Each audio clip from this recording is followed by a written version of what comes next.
I shared with you my thoughts on André Galvão the other day, which is quite simply, I've never seen anybody in any sport, any way that you want to do it, who was competitive to a championship level while simultaneously coaching athletes who were competitive to a championship level.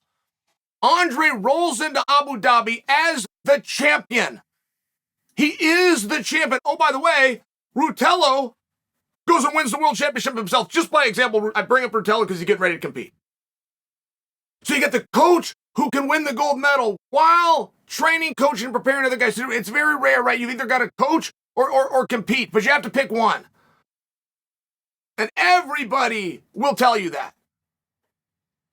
You cannot be selfish and selfless at the same time. And then Andre went and did it. It was just a very surprising thing.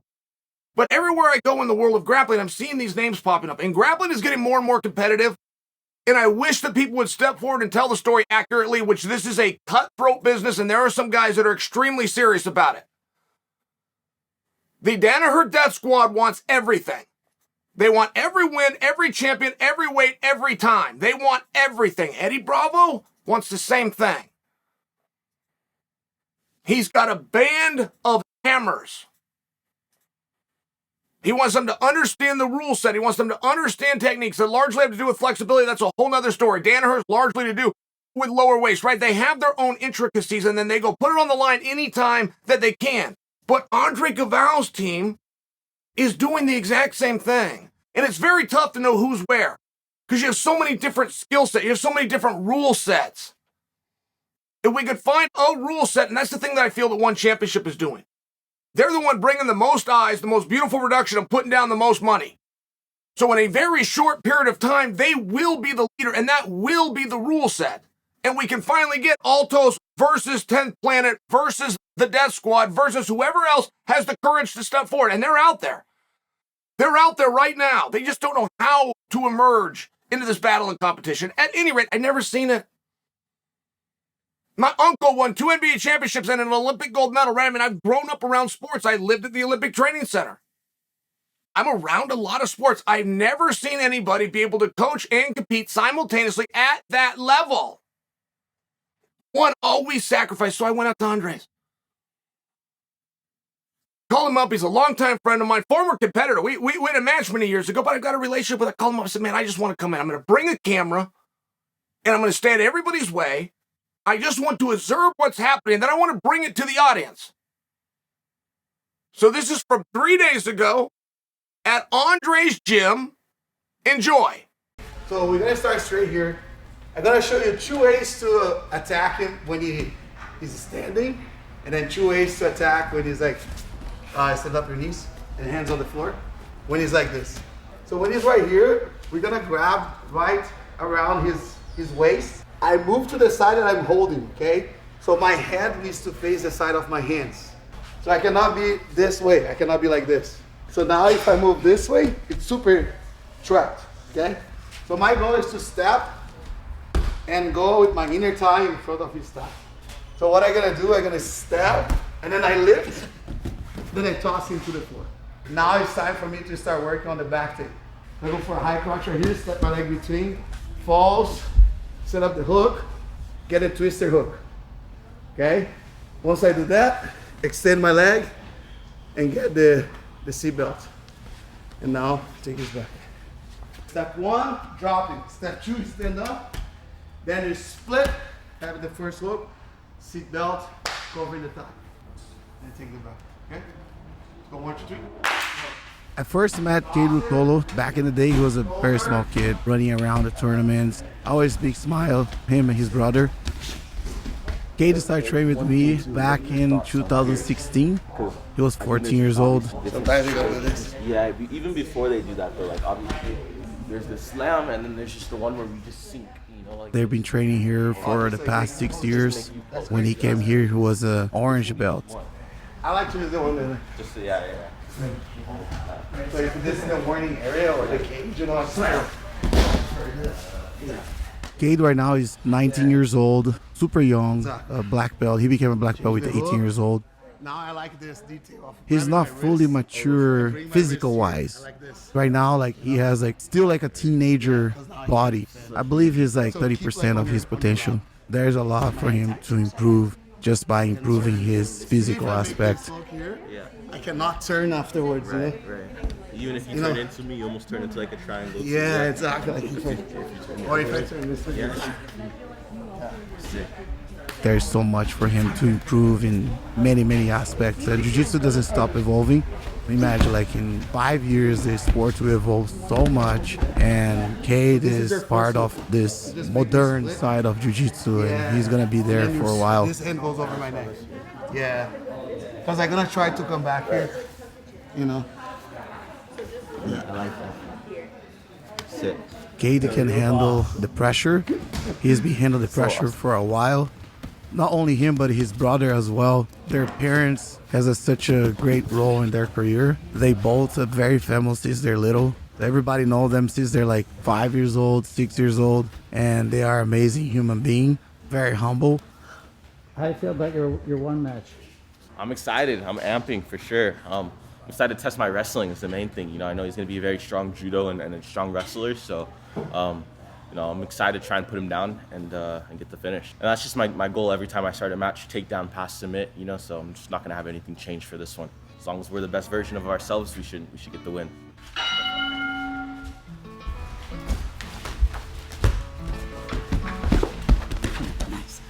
I don't believe that the fame or the victory or being a champion will affect his mind. He's very sane, very smart, and wise. He's still young, but he loves to learn, and he's very humble, and he has an open heart and open mind to always absorb new techniques and devices. Hey, I'll go. I always do my best to make them feel comfortable on the mat and also helping them to behave off the mat as well. They're such amazing kids. I don't think the pressure will mess with their mind. Keep going. You're going to take the back. Take the back. It means a lot to compete at one championship. Chatri is doing such an amazing job elevating the grappling sport to the next level. Kade is going to be our first champion at one championship. I have no doubt this is just the beginning of a new era for grappling. Get it, Cycles. Nice. The advice that I give to Kade is that stay humble, be ready to learn always, knowing that you always have something to improve.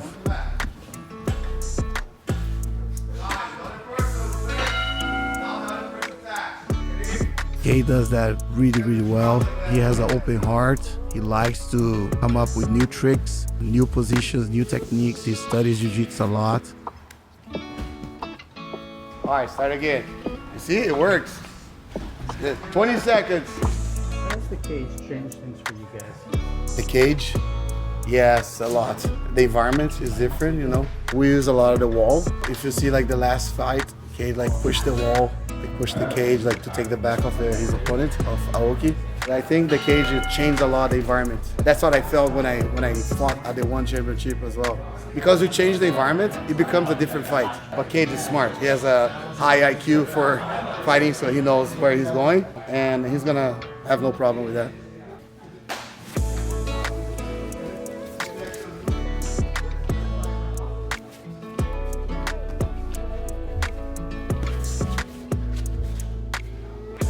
It's all about the heart. You know, the champion must have a great heart.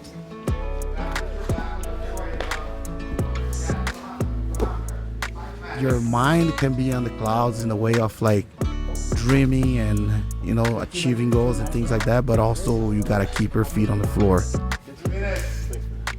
Knowing where we're going, understanding what is discipline, and learning from the best.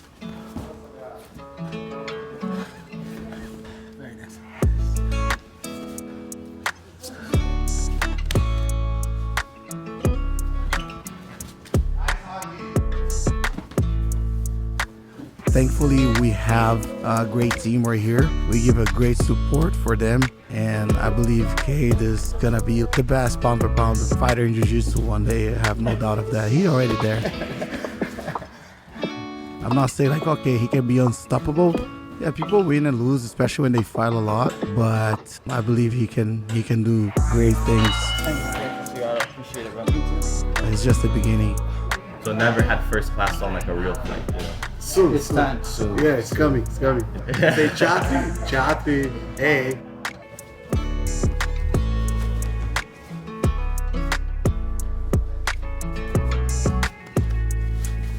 My advice for him is just to stay humble, stay hungry, and keep your feet on the floor and open heart to learn from those who have experience.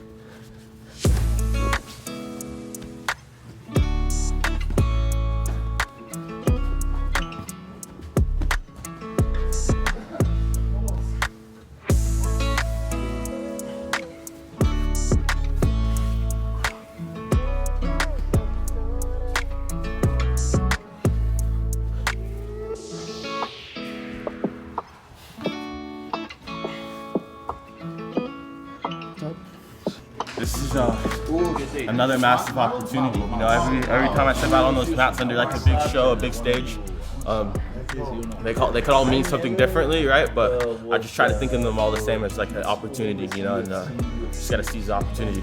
My brothers and I style is never retreating, really. It's never really backing out or looking for a break in the match, you know. So I think the cage almost works in our favor where we're able to really pin our opponent there. If they're putting the pressure, great, we're counterattacking.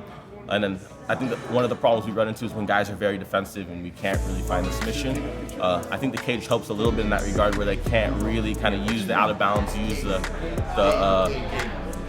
side of the mat and different things to stop submissions and kind of stall it out.